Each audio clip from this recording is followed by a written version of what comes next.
I was thinking there's something really in the air that's happening in the industry right now. I think so. And the thing I'm talking about is the perfect storm that we're all in right now. I mean, that, everybody's in right now. And I can tell you, Advantage is going to brokers right now. Brokers are making a lot of money. Mm-hmm. I'll start out by saying they don't care. A broker does not care whether a trucker makes profit or not. No, they don't. So if you see a commercial and they're trying to act like they care, it's just to get your business. I'm just saying they don't care. Because if they cared, they wouldn't be offering under $2 a mile. And that's what a lot of them are doing now on dry freight, offering under $2 a mile. Right. And you can barely operate your truck at $2 an hour. Right. Or a mile, sorry. It's true. $2 a mile is really probably operating cost in this day and age.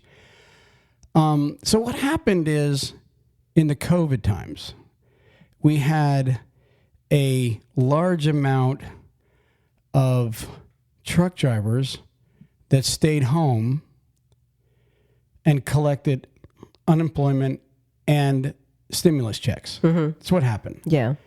Okay. Which created this mass void in trucking. It creates, not just truckers, but workers everywhere. Yeah. Manufacturers and everything. And I'm not going to get on them too much, but I will say this. The ones that stayed home, to me, were just lazy. You stayed home for a year and a half collecting while your brother truckers were out running, all right, okay, and you were claiming, I don't want to get the COVID, but you still went to Walmart. You still went out to eat. You didn't stop going to the bar. Okay, you were afraid of work, but you weren't afraid to have fun. Or hang out with your friends. Right. So the bottom line is that was BS, all right? But here's what happened. The lazy ones, the ones that didn't want to work, and which was a huge amount. And look, I'm not saying all truckers. I'm saying the good truckers kept working. I knew a lot of truckers. They just worked. And in fact, the majority of them kept working. But there was enough of the ones that sat home collecting that created this void. Now, follow me. What happened was a bunch of greedy people seen opportunity and went, I'll just get my Class A CDL. Look at all the money I could make. Mm-hmm. So these truckers were sitting at home collecting like $1,100, $1,200 a week. All right? And people decided, I'm going to get in the trucking industry and I'm going to make $4,000, $5,000, $6,000, $7,000 a week. Mm-hmm. So they either bought a truck or they went and did a lease purchase, and they were making money hand over foot because of the void, the gap. What I mean by that is when there was a very limited amount of trucks on the road, brokers and shippers had no choice but to pay $3, $4, or $5 a mile. Right. They had to get their freight moved because there was too many loads. There was a need. Yeah, there was too many loads, supply and demand, however you want to word it. There was too many loads available and not enough drivers at that time. So they had to pay out the ass to get the freight moved. And by the way, fuel was down because nobody was driving, so fuel was like really dirt cheap. Flash forward 2 years later, and because of the other thing that happened, not just the truckers that stayed home. And look, I'm not on the good truckers cases. Like, I want to keep saying this so I don't get a million emails saying, F you, Troy, we're good truckers. If you stayed home, no, you weren't a good trucker. If you stayed home and you still took advantage. Right, you were taking advantage of the system. If you stayed home and collected money for the last year and a half, 2 years, while your brother truckers were out there on the road, that's not a good truck driver. No, the good trucker driver actually only was home for the month that was actually completely shut down. The lockdown, that you were not allowed to go. I'm talking about the ones that just stayed collecting $1,100, $1,200 a week, $1,000 a week. Yeah, I'm having fun. I'm afraid of the corona, but like you said, I'm not. I won't stop going out and doing fun things. Okay. Flash forward, not only in the trucking industry this happened, but in the manufacturing industry. And now we have this mass shortage of freight. Fuel goes up $5, $6 a gallon. And because the truckers stopped getting the unemployment and winter's over, mm-hmm. Those guys are now back in the industry, okay, thinking they're going to make a lot of money. And what happened was now you had this mass amount of drivers came back, and plus you had this mass amount of people that came into the industry for the money only. Mm-hmm. Okay. And now you have a perfect storm where small trucking companies are going out of business. They are, because fuel is too high, rates have gone down, and they can't afford the trucks. And we'll see. And brokers, I started out by saying brokers don't give one rat's ass about anybody. It's true. I'm hearing all over that they're offering under $2 a mile for dry freight right now. And they're doing it for one reason, because they can. And so they're like, you know what? Why should I give up profit? Okay. Why should I give up profit? I'm going to offer it as low as I can get these truck drivers to take the freight. I'm going to keep going and lowballing these guys until I find the number that they're at to kill each other and eat each other up and dog eat dog. Okay, maybe there's a lot of good truck drivers out there saying, listen, don't take cheap freight. Do not take cheap freight. We can do this together. But then you always have that guy that goes, I'll take it. And he's the guy that starts getting the brokers' eyes raised, because now the brokers are going, okay, we're getting more and more people that aren't holding out, and they're taking it for the cheap rates. And guess what? We're going to keep going as low as we can. See, they're not at the bottom of where these rates are going down to. And it's because you won't get these guys to stick together. The good drivers, you can get them to stick together. The guys that honestly have been sitting at home, that are now back in the industry. And then also the guys that came into it for the money. You know, they weren't really truckers. You know what I mean? They were just there for the money. Okay, they bought a truck or two. Some of them actually got 10, 20 trucks before truck prices went through the roof. But now here we are, and you got the perfect storm. High fuel, low rates, and abundance of truckers, and the shortages all across the world spells for a really bad, crappy industry right now if you're relying on broker loads, what they call the spot market. And if you still have a chance, I'd be calling customers, or I'd be calling trucking companies that have fixed rates that will still pay you percentage, and I would sign on with them versus the trucking companies that are out there, okay, that are just relying on spot market and dog eat dog world. Because I'm going to tell you, it's not going to get much better right now. And if anybody thinks fuel's going to go back down and rates are going to go back up, think about this. America hasn't stopped driving because of $4, $5, $6 a gallon. We showed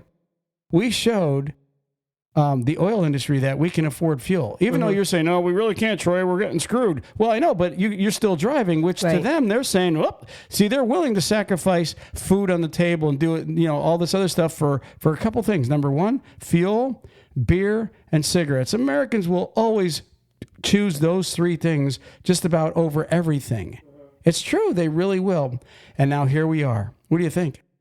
I think that the memes that said, if it came to you, a trucker did it, and you know how there's like during the time of COVID, there is those memes going around about, you know, not just thanking a trucker, but how the truckers didn't stop. You know, they rate it right up there with the healthcare workers and stuff. Yeah, we were heroes during the COVID time. And then you have the ones that stayed home for that year and a half. You weren't the hero. Yeah. You were one of the reasons why our economy sucks too. Because what happened it's true. is all these drivers that stayed home, and not just drivers, humans, people. Yeah, no, that's what I'm saying. Manufacturers, everybody. That didn't go out there and work for all this time and took advantage of the unemployment and took advantage of the stimulus. Where'd you think we got to pay that money back? It's not for free. So right now, our economy and the fuel being up so high, we're paying it back now. Thank you. But it's so true what you just said. And you know, you go to the manufacturers. Like I remember the first couple months the COVID hit, Tyson Chicken. They were like, workers were like calling in. They were afraid to come in, and people were legitimately scared in the beginning. Yeah. But again, if you're legitimately scared. But everybody had us scared at that point. You know, they did have us scared those first couple of months. But if you were legitimately scared to go to work, you should have been scared to go out and have a good time too. But again, you shouldn't have visited anybody. You should have been locked in your house and right now been insane, because at that point it would have been insane. It's just truth, and that's what it is. I mean, anybody that I would never believe anybody that says, "Oh, I was legitimately not going to get that corona. I didn't." Okay, but you still did other things. So anyways, going back to what we were saying, it's not just the truck drivers that were sitting at home. No. It's also the manufacturers. It's also the assembly line workers. Everybody. You see shortages in General Motors, Ford. Everybody's, having a hard time. Even dealerships getting cars. Waiter and waitresses. I mean, the food industry that way. Everybody has a shortage. Remember the toilet paper shortage? I mean, I'm just saying. There's something going on. That was really there. crappy. But anyways, the bottom line is, okay, the people, not just the drivers that sat home, honestly, you're part of the reason why we are where we're at. And then some of them might, the ones that sat home are probably going to F you, but that's true. It's just true. By sitting home, you created a void, which created greed, which created this amount of people we have in the industry now. When you came back, it was too full, high fuel, low rates, and shortages means no loads, high price fuel, and cheap loads. It just doesn't get any worse. Well, I mean, it probably could. So I just wanted to point that out. This is where we're at. And until truck drivers actually stick together, you're never gonna be able to, get what you want in the industry as a whole. Not a Rolling Stone song. I don't always get what you want. I guess it is. I can't sing either. Yeah, it sounded pretty good. So anyways, you guys might want to give that a thought. And again, I'm just going to say this one more time. The majority of truckers worked. The majority of truck drivers did not stay home. It was a small percent of these guys, but it was enough to create an insane void in the industry to where it created opportunity for others. And then it just came all together. And here we are. We've got all this stuff now against us. And I don't see it getting better. I'm going to tell you right now, I do not see it getting better. I don't see fuel coming down much. If it does come down, I don't see it coming down much. Okay, because we proved we can afford it. Believe it. You've told the government we can afford the fuel prices. Because if you didn't, you wouldn't have driven. And number two, the rates are they're really going back to what they were pre-COVID, pre-tariff time. So that's all I'm going to say. And we can move on. Moving on. I like your hat. My hat is let me tell you something, y'all. If you send me a hat, if you're a trucking company and you want me to wear it on the podcast, I will do that for you. Free advertising. We got people that advertise and they're paid commercials on the show. But anybody that wants us to wear their hat for a podcast, for advertising for you, send me a hat. And what's our P.O. Box, Ruth Ann? 3779. It's P.O. Box 3779, Homosassa Springs, right? Okay, it's HOMOSASSA Springs, Homosassa Springs. Zip code is 34447. And of course, that is in the Sunshine State of Florida. Send me a hat, and I promise you, I'll wear it on the podcast. All right? I have a hat too, but mine's blue, I believe. Yeah. Mine's blue. But yours has Elite Fleet on it. I don't think mine has Elite Fleet. Yeah. So speaking of national carriers, why don't we mention some sponsors? Sure. National Carriers is looking for drivers, Ruth Ann, lease drivers, and they're looking for company drivers right now, and a few students if you've graduated a trucking school. Call them at 888-311-7076. That's 888-311-7076. And they've got nothing but the best Kenworth T680s with the big sleeper. We also have Carter Lumber. Carter Lumber has over 160 locations east of the Mississippi, and they're looking for Class A and Class B drivers for home every week. Home every day. Yeah, every day. Woo! Yeah, Carter Lumber is local home every day. And to get an application in with them, they want you to go to carterlumber.com/talk CDL. Just go in there, click on it, and it takes like 5 seconds to fill it out. carterlumber.com/talk CDL. Also, Camion's break-even calculator by LoadSmart. Everybody knows who LoadSmart is. If you can go there at camion.io/talk CDL, it's a download. It's free. I'll say it again. It's free. And what it is it's a calculator that helps you run your fleet, helps you run your truck if you're an owner-operator with the crazy high prices of fuel. Camion came out. What timing Camion had by bringing out a break-even calculator shows drivers how to utilize every penny to maximize their profit. DriveWise, that's another sponsor. We're getting a lot of people that's sending messages saying, hey, we use DriveWise. And that's DriveWyze.com. That's drivewise.com. And if you're looking to be able to bypass the scales, you have a small fleet, you have your own truck, go and download the app today. And you don't need a machine like some other companies. They make you get a transponder. You download the app and you're bypassing the scales. And Ruth Ann doesn't like when I say it like on, what was it called? WYZE. Yeah, on Private Parts, on the Howard Stern movie, when he said WNBC. So I was saying what?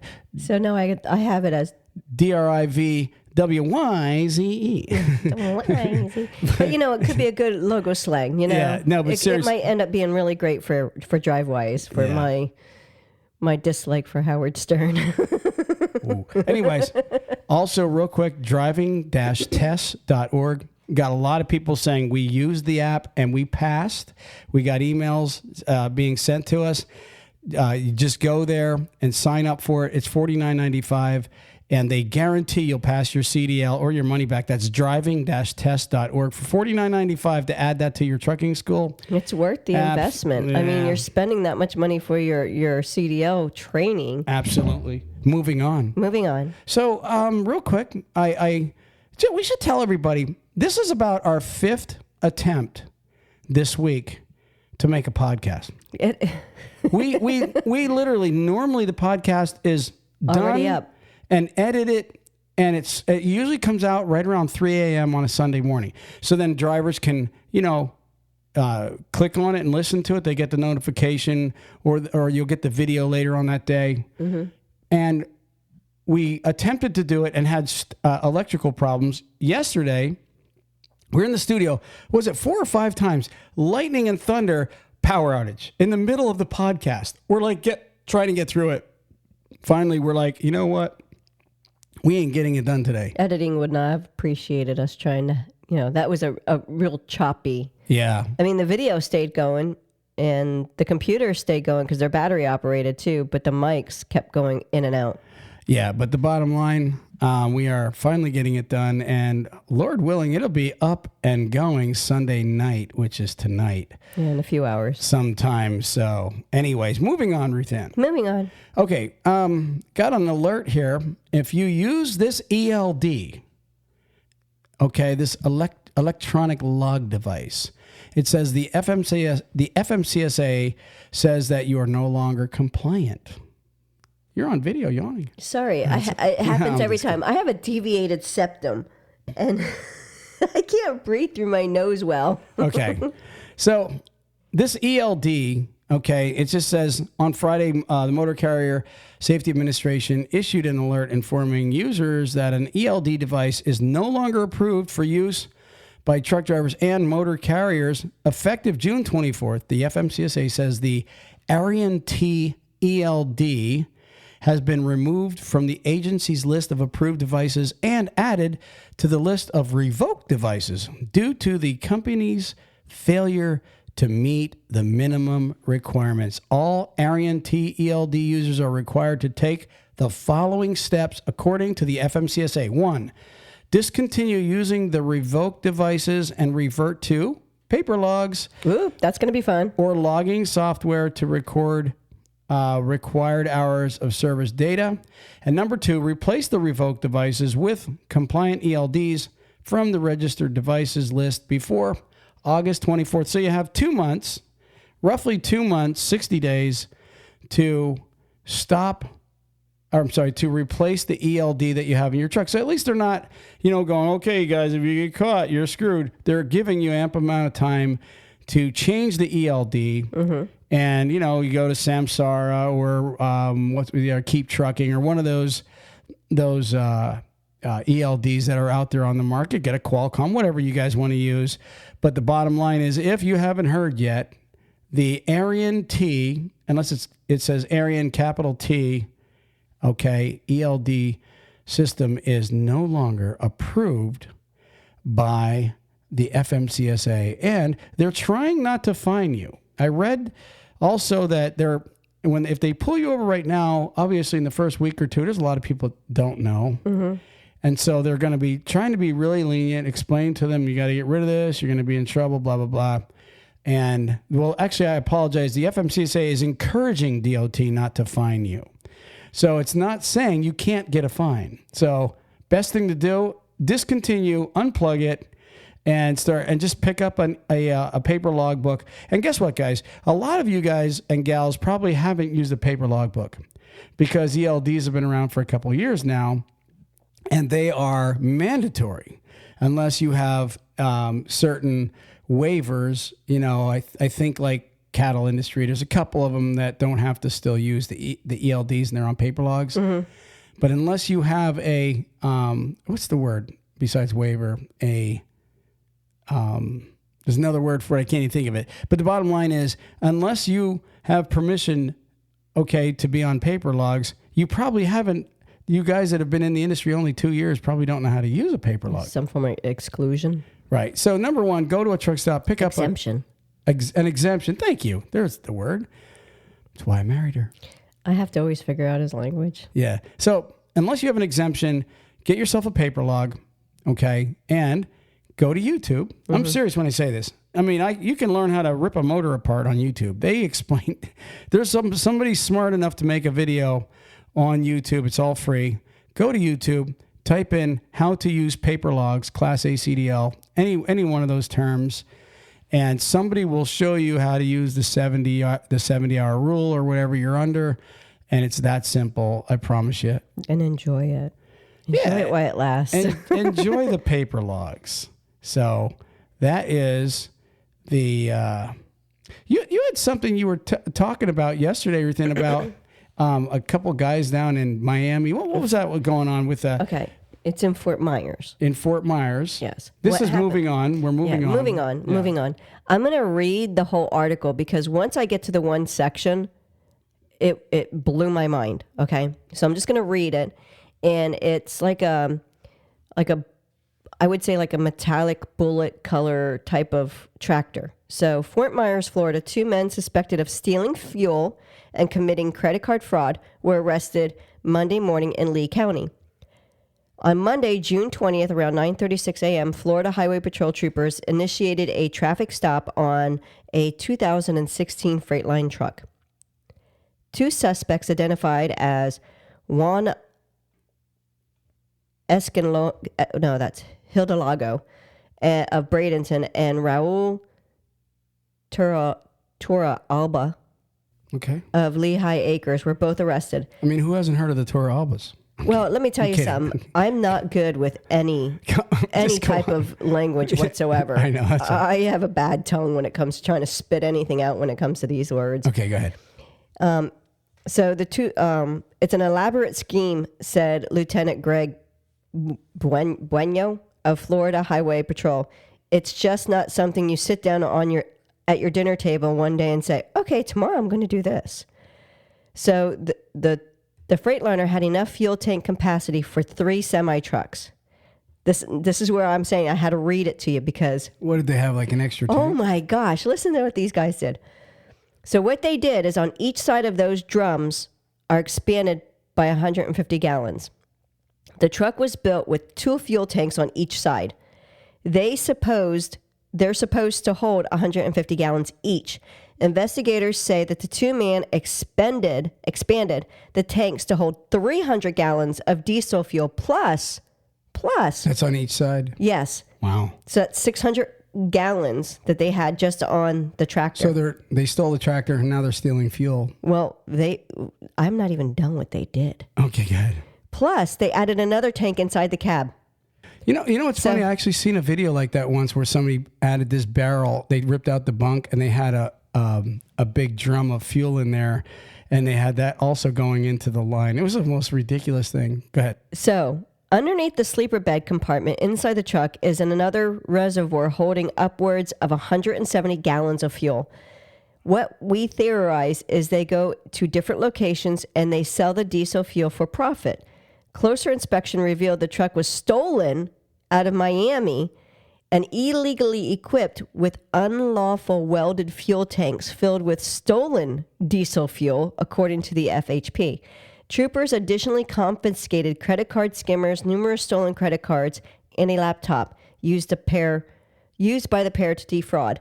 Truckers like, there was a driver, I guess, Tyrone Richard, were likely a prime target for the schemers. He is an independent trucker who's digging deep to pay for the diesel. Honestly, I'd be tempted to do it because the fuel prices is ridiculous, Richard said. That wasn't a good thing to say to Richard. You know the old saying, if it's too good to be true, it probably is. Well, that goes for gas too. It could be diluted water, said the lieutenant. So they were both brought to Lee County Jail. They are both facing charges of larceny, multiple counts, fraud, resisting arrest without violence, unlawful conveyance of fuel, and grand theft auto. I'm going to show you. This is what they took out of the bunk. That's the skimmer, the credit cards, and the laptop. Look at all of them, right? Wow. Now, that is the tractor. There they are. There's the men, which you might not be able to see it. Okay. So Awesome. if you have heard of those two men, double check yourselves. Make sure you're not Wow. a victim. So they used skimmers. They stole credit cards. They used skimmers. They stole the. I honestly they. So all had a those credit scheme. cards, they were probably just going and using them to buy the fuel, and then they were going and selling it right there at the truck stops. Right. Obviously, if fuel's $5 a gallon, and you get on the CB and say, "I've got fuel for $3.50 a gallon, or even $4 a gallon," you're saving somebody. If they have 150-gallon tanks on both sides, you're saving them $300 right off the bat. Right. And you wouldn't have a hard time selling it. But see, what happens is people don't realize. Eventually, You get caught. somebody rats on you. When you're on the CB and you're at the truck stops, that's like, I remember back in the day, there was a guy selling meat out of the back. I can't remember if it was an FFE truck or a Prime truck, but I remember that at a truck stop. This guy was selling, meat out of the back of his trailer, and I was thinking, you're going to be screwed because all you need is somebody that is somebody that doesn't like wrongdoing like that to just walk into the truck stop. At the time we didn't have cell phones. Walk into the truck stop and say, hello, Prime, truck number blah blah blah is doing this. And it's that easy to get caught when you're doing dastardly deeds like that. And these guys here, how inevitable was it for them to get caught? But anyways, that was a nice story with him. It was, Yeah. let's move on. Moving on. Check this out. Investigators hoping for information on a man who laid in front of a semi-truck. So this guy, here, bottom line is, the guy was out in El Paso on the interstate, laid down, and then a semi-truck ran him over and killed him, obviously. So they're trying to figure out, was the guy forced? Was the guy high, drunk, or was it just suicide by semi-truck? And I'll tell you, suicide's a real thing. But if you're looking to commit suicide and you jump in front of a semi-truck, I promise you, it's one of those suicides that's probably almost 100% guaranteed. Yeah, but you get run over by 80,000 pounds, you aren't getting up. What I don't like. What's that? I don't like suicide, and I don't like something like that happening. Right. But why pull someone else into your action? Well, it's like suicide by cop, suicide by trucker, and what they don't take in consideration is The ramifications that other person's going to have to feel. yeah. Can you imagine? Running somebody over and crushing them, and then having to get out of your truck and going, Oh my gosh. Exactly. It's traumatizing. Absolutely. PSTD. Can you imagine seeing someone's head crushed on the ground or whatever it looked like when they was done? Can you imagine being the guy that has to now pick up, take your phone out and call the police and explain yourself? And then not on I'm guaranteeing you, there's probably in the back of police minds, they're thinking, okay, now we got to make sure this trucker wasn't criminal. You know what I mean? And something, what happened? You're going to be questioned now. So, yeah, it was very traumatizing for the truck driver. Don't do that, people. Prayers- Don't draw someone else into it. Right. Prayers for the truck driver that was put in that situation. I mean that sincerely. And if you feel that, call help. call help. Call for help. Help. Yeah, let's move on. I got one last thing I'd like to talk about. Okay. I'm sweaty. Yeah, I am too. So These lights are hot. they're hot lights. The other day we were in Sam's Club. Yes, we And were. I videoed that driverless, The cleaner. the cleaner. It's got wheels and it's coming down the aisle. Everybody's probably seen them by now. Walmart has them, and it'll if you walk in front of it, it'll stop. It's driverless. It's just a driverless thingy. It just beeps going through. Ugly looking thing. Creepy looking. Excuse me. Well, anyways, listen to this. Feds approved driverless cabless truck for operation on the U.S. roads. I'm going to have a picture of it up here. Okay. It's So it's cabless? Let me just show you a picture of it so you can see it. Look at this. Look at that. It doesn't even have a cab. It looks like something off of Star Wars. But look, I'm not going to read the article, but let me just tell you what it is. It's being done in Memphis. I'm trying to remember who the people that signed up to do it was. Let me look to see if I could find it real quick. It's going to happen in Memphis. It's by Enride, Autonomous Truck. Enride has the program going, and there's 2 shippers that are signed up to. I think I heard something about that. I think it's a big company. Yeah, they're big companies that are going to be part of the test pilot on this thing. But the bottom line is this. This truck doesn't have a driver, and somebody by remote control is going to be operating it, almost like a video game in a sense. It says that the person that's operating it is going to be at a different location by remote control operating this truck. The truck will be in traffic. They'll be hauling pods.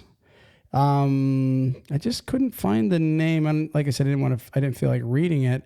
But the bottom line is, okay, it's gonna. GE Appliances is one of them, and there was one more big name that Haier, Haier. They make like pool supplies and pumps and all kinds of stuff. Oh, okay. Haier, yeah.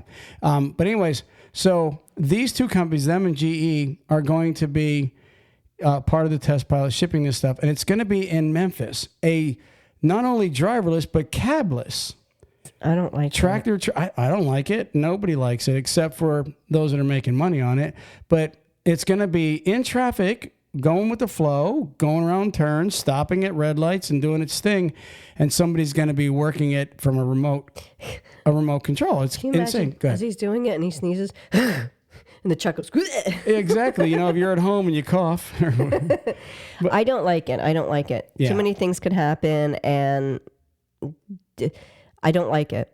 I don't like it. If something happens, Well, I'm a guy that, as human beings, we don't like change. no, it's not just that. It's not just that. The safety Right. issues of it. Right now, if you're driving down, right, and your drive tire or one of the trailer, if something happens, you just pull over, right, and you get out and you inspect what happened. You call for help. You do what you need to do. Right. If this person's driving down the road and something happens, they can't just pull over. You know what I'm saying? They can't just get out of the way. They can't just do certain things because they're not there to physically see anything. They're not there to see someone cutting them off. You know what I mean? Sure, there might be cameras, but I don't think the cameras would be able to give a good visual because there's going to be some delay. I don't care where you're at. There is a delay when it's transporting itself, video or anything. It's not real time. I'm going to just throw this out there also. Kids are going to get hit. For electric autonomous trucks, a world of electronic autonomous trucks. Just think about this for a second. There's many things they have to get over, but just imagine a truck stop with 100 trucks. Okay. How many, when you pull into the fuel island, when you pull into a truck stop on a busy day, you're in line 1, 2, 3 trucks deep. Mm-hmm. My point is, Chick-fil-A line. well, my point is, it takes, I don't know, half hour, an hour, a couple hours to charge it. I don't even know. I think they can get a quick charge in like 45 minutes or something like that. A supercharge, what do they call it? To make that kind of an electrical system at a truck stop, not to handle one, but to handle 50 at a time or 100 at a time, then what happens about the next 100 that need a charge? You know what I mean? Like, how many trucks fuel up in a day at a truck stop? And my whole point is, how are they going to manage having these trucks sit, even if it's, say, a 1 hour charge? Let's just say the average is a 1 hour charge. You've now got 50, and you got maybe another 50 already waiting. So now that 50 has to wait for an hour while they get charged, and then he's got to go in there and sit for another hour. So the second 50 is now sitting 2 hours because it's already to capacity, and we got to wait an hour for these guys to get filled up till we get in there. And then you got a line of 50, and then what happens if another line of 50 is? So now he has to wait 2 hours. Okay, and then get his hour, which would be 3 hours. So it will be insane to be able to come up with these mass grids that can recharge these trucks at. You got to be able to at least charge a certain amount of trucks at the same time, just like your fuel island. And the fuel island, you pump it.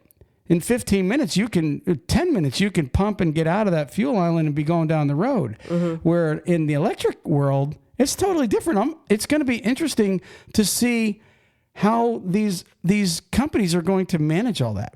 And that's all I'm going to say. Well, I have one more thing I want to Go ahead. Memphis still gets bad weather, right? Like ice, snow, right? Yeah, not probably as bad. I mean, they might get a little bit here and there, but I don't think Memphis gets really hammered. What about rain? Of course they get rain, and they'll get some snow, but it's not bad. Here's my thing. When you're driving as a semi-truck driver, you know when you're driving and you start, I don't want to say jackknifing because there's no cab and tractor to do that, with the trailer to jackknife, right? Since there's no cab to it, but it will still hydroplane. It will still skid. Yeah, but it's still a fifth wheel though. Even though there's not a cab, the fifth wheel is like right on top of the tractor part. But my main point is right. You feel that. You feel the loose connection to the road. Mm-hmm. And then there's actions that you need to take to take control over your vehicle.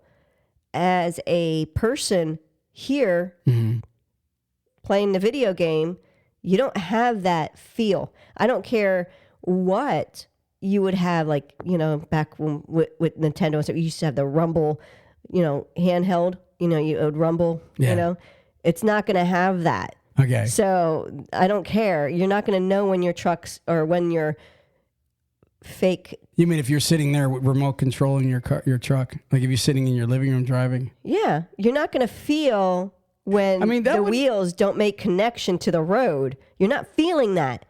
But that would kind of be the ultimate way of trucking from your living room, And a rumble. Yeah, you sit there, eat your dinner, you're with your family.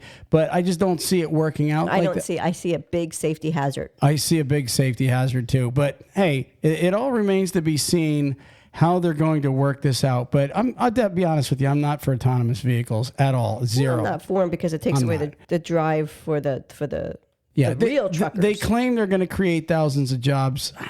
You gotta show me. Anyways, moving on. And that's my podcast, Ruth Ann. Do you have the word of the day or anything I do. What's the word of the day today? The word of the day is mead. MEED or EAD? EED. MEED. Go ahead. MEAD is like the beer, the old mead, medieval time stuff. Right. MEED, mead, is a deserved share or a reward. So a mead is a reward? Yeah. A deserved. Yeah. Okay. Your deserved share or a reward. And I'm going to play it just so that people can hear Go ahead. Genius's voice. Word genius. Mead. MEED. Yes. And I'll put it in a sentence. It's natural for people to crave mead, especially those who are often unrecognized. So like attention, a reward, a pat on the back, they're craving mead. Well, I mean, it's not just it's not just in that way. I would say it's also for, it's your deserved share. Okay, awesome. So. Well, I think we're out of here. Peace. Praise the Lord.